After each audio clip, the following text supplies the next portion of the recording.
I didn't choose this version of myself.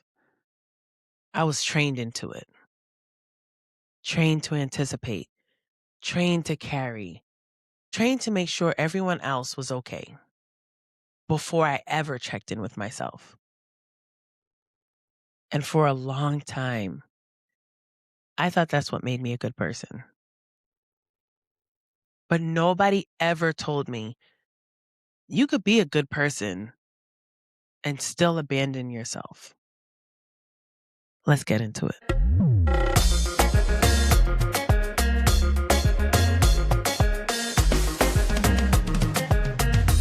Welcome back to Shou Talks. If it's your first time here, this show is built like a house. Every episode, we walk into a different room. Each room represents a part of the life we're building intentionally. Now, before we fully step into today's room, I want to ground us for a second. Up until now, we've been building the structure of the house, right? And we've walked through the core rooms. We've named them discipline, covenant, enterprise, so on. We've understood what they represent. But here's the truth that I said from the very beginning. Life is layers. And what we've done so far, that's just the surface. But every room in this house has depth. There are things underneath the surface, patterns, habits, and conditioning that shape how we move in each room. So now we're going deeper. We're not just visiting rooms anymore. We're stepping into what's behind them. And today, we're starting with the conditioning room. In this room, we're unpacking the patterns we didn't consciously choose, but were shaped by. The ones that taught us who to be before we ever had the chance to decide for ourselves. Conditioning room is where we confront the truth that a lot of who we are is a response to our environment, to our upbringing, to what was expected of us. This is where caretaking becomes an identity, where overgiving feels normal, where being the strong one becomes automatic. Because here's what people misunderstand. Conditioning doesn't just influence your behavior. It shapes your sense of worth. It teaches you when you're valuable, when you're accepted, and when you're doing enough.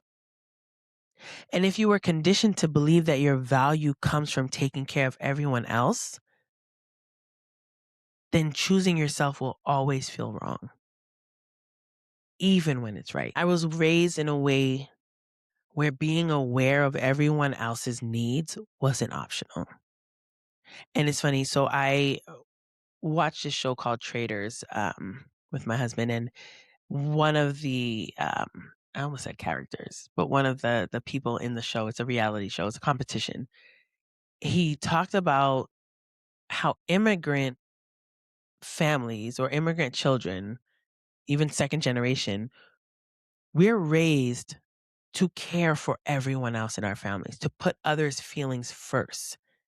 And that's actually part of the reason why I created this episode for today, because like I just said, we're raised to put and be aware of everyone else's emotions.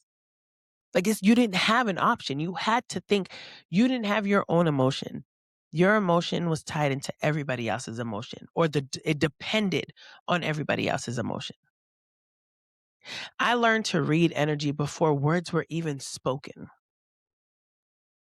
I knew when something was off, and I immediately stepped in before anybody asked. I became that person that everyone could rely on. The one that holds it together. The one who made sure that everything and everyone was okay. And I was praised for it. Girl, you so strong. You're so dependable. You always know how to handle it. And I believe that. I believed that was who I was supposed to be. But what I didn't realize was I wasn't choosing that role. I was conditioned for it. A lot of what you think is just who you are is actually what you learn to be. I'm just the one who always shows up. I'm just a strong friend. I'm just someone who always puts others first. But ask yourself, is that who you are? Or who you had to become to feel safe, accepted, or loved? Because condition doesn't announce itself. It disguises itself as identity. Let's keep it a buck. You didn't become this way randomly. You were reinforced. People appreciated it. They depended on it. They praised you for it. And over time, you learned that being needed equaled value. So you kept giving, even when it cost you, even when you were tired, even when you had nothing left. Because somewhere along the way, you internalized, if I stop showing up like this, do I even still matter? When you start pulling back, setting boundaries, and choosing yourself, it doesn't feel empowering at first.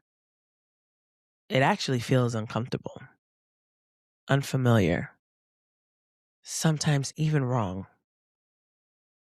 Because you're not just changing behavior, you're disrupting a version of yourself that people have come to expect and that you've come to rely on. So the real question becomes, who are you? Who are you when you're not performing the role you were conditioned to play?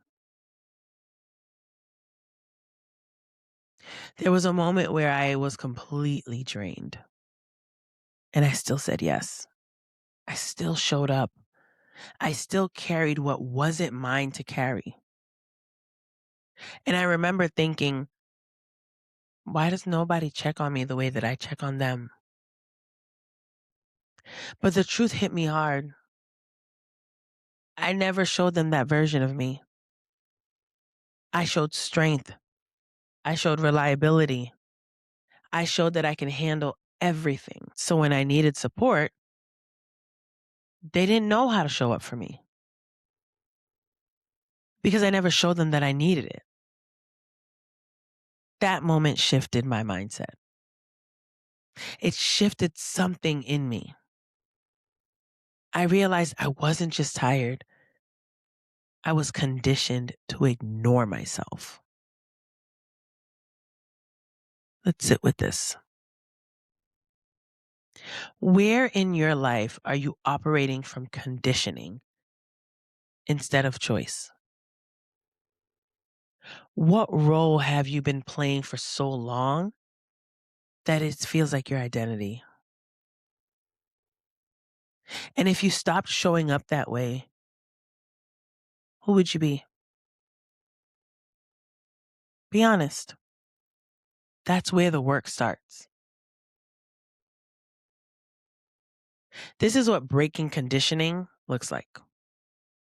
You pause before automatically saying yes. You check in with yourself before responding to everybody else. You let people carry what's theirs without stepping in to fix it. You start asking, is this aligned with me or is this just what I've always done? And yes, it will feel uncomfortable, but hear this clearly. You are allowed to evolve beyond who you were conditioned to be.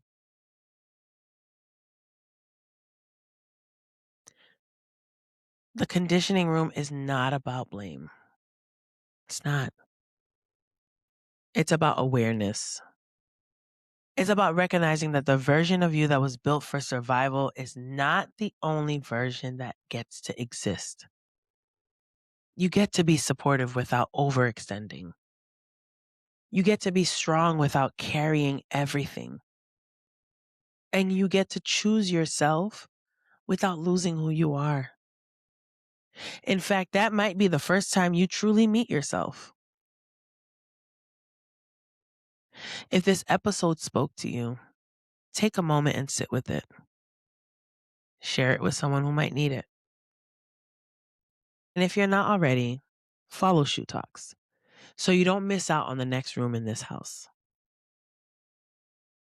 And as always, protect your peace, honor your growth, and keep building your house. I'll see you guys in the next room.